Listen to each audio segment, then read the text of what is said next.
quasi-totalité des souffrances que les hommes ont viennent de 3 sources. Les relations, leur bouche et leur famille. Amen. Ce sont les 3 sources majeures. Les relations, ta bouche et ta famille. Amen. Même les relations familiales, il faut bien les gérer. Il faut aimer la vérité. Amen. Un jour, comment on appelle ça? Un cousin, c'est ça. Un cousin. Je crois que nous étions chez la maman et ce cousin parle de Maman Chou et on dit Maman Chou, ton mari est là. Elle dit non, c'est pas mon mari, c'est le cousin de mon mari. Amen. Et quelqu'un de la famille dit non, non, ne dis pas comme ça, on dit. Ce que vous dites là, c'est de la sorcellerie. Amen.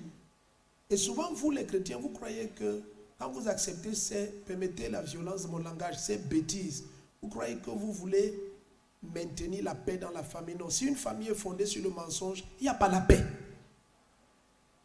La paix, non, je vous dis ce que Jésus a dit. La paix, c'est là où la vérité règne. Tout ce qui vous crée les problèmes, ce sont des mensonges. Un jour, je présente, je dis, ah, ça sont mes enfants et ça sont mes neveux. Et quelqu'un me dit, hey, tes neveux, tu ne dis pas que ce sont tes enfants. Je dis, mais ce sont mes neveux. Et ce sont mes enfants. Ce sont mes neveux. Amen. Aimez la vérité, hein, bien-aimé. Suivez ce que je vous dis. Tout ce que ton oncle te dit que tu es aussi son enfant, c'est faux. Attends que ton père meure.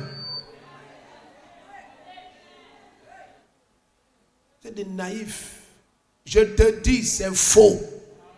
Attends que ton père et ta mère meurent. Tu sauras que ton oncle, c'est ton oncle et qu'il a ses enfants. Aimez la vérité, aimez la vérité. Ce qui vous tourmente là, c'est l'amour du mensonge. L'envie de plaire aux gens. Et qui sont ces gens? Non, aimez la vérité. Et la génération qui nous a précédés a beaucoup de problèmes parce qu'ils ont bu ce mensonge, vécu dedans jusqu'à c'est l'air qu'ils respirent. Il y a des femmes, tu ne sais plus qui est son mari. Elle présente l'homme. Salut mon mari, salut mon mari. Tu finis par lui demander, attends, est-ce que tu es polyandre? Tu as combien de maris? Elle dit non, celui-ci, c'est le grand frère de mon mari. Là-bas, c'est le successeur de mon beau-père. Là-bas, ce ne sont pas tes maris, ce sont tes beaux-frères. C'est mon beau-frère, voilà mon beau-frère. Est-ce qu'on est ensemble? Et celui que ça énerve, ça te permet directement de connaître avec les qui tu ne dois pas marcher. Parce que vous allez ensemble lorsque vous voyez les choses de la même manière. Deux ne vont ensemble à moins qu'ils s'accordent. Si tu ne t'accordes pas avec quelqu'un, n'allez pas ensemble. Vous aurez les pires problèmes. Donc la première base sur laquelle des relations se fondent, ça doit être le fait que vous avez la même lumière. Comment la lumière et les ténèbres vont aller ensemble? Imagine, je prends un exemple anodin. Tu nous dis que tu es né de nouveau et ton ami consulte les marabouts. C'est quelle relation? Amen. Vous n'irez nulle part. En fait, vous êtes en route pour le crash. Votre avion, là, ça va exploser. Amen. Yes. Et ton ami rentre tout le temps. J'étais quelque part. On m'a dit que la grossesse de ta fille est en danger. Écoute, je te chasse de chez moi. Je lave le sol quand tu sors. Je change le verrou de la porte. La peinture même du portail. Tu ne reconnais plus ma maison. On n'a rien à faire ensemble. Est-ce qu'on est ensemble? Écoutez, pour aller loin, cessez de chercher à plaire aux gens. Je reprends. Toutes les souffrances des hommes tournent autour de ces trois.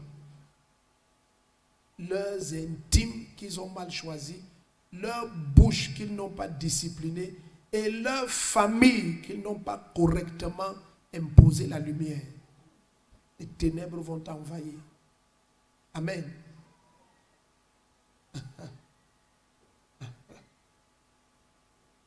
Alléluia. Quand ta bouche parle à tort et à travers, ça va te créer les problèmes. Beaucoup de problèmes. Les choses doivent être...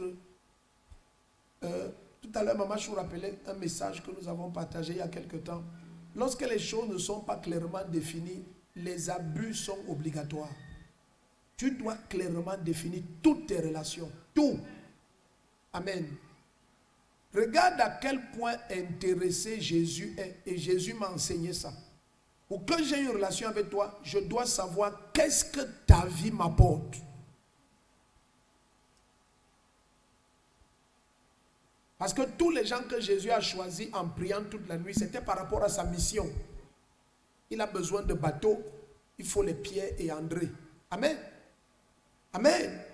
Il a besoin d'un apôtre qui est capable de prendre le relais après lui. Donc, tout était lié à son ministère. Il a besoin de quelqu'un qui va le trahir. Il lui faut un Judas Iscariote et un bon traître. Il faut qu'il soit du diable. C'est sa nature. Trahir, c'est sa nature. Amen. Tout était autour de son ministère. Or, certaines personnes sont dans ta vie. Ils sont devenus des fardeaux. Tu ne sais même plus où les placer. Il est envahissant, oppressant. Mais tu n'as pas l'autorité de dire non. Et permettez que je vous dise ça.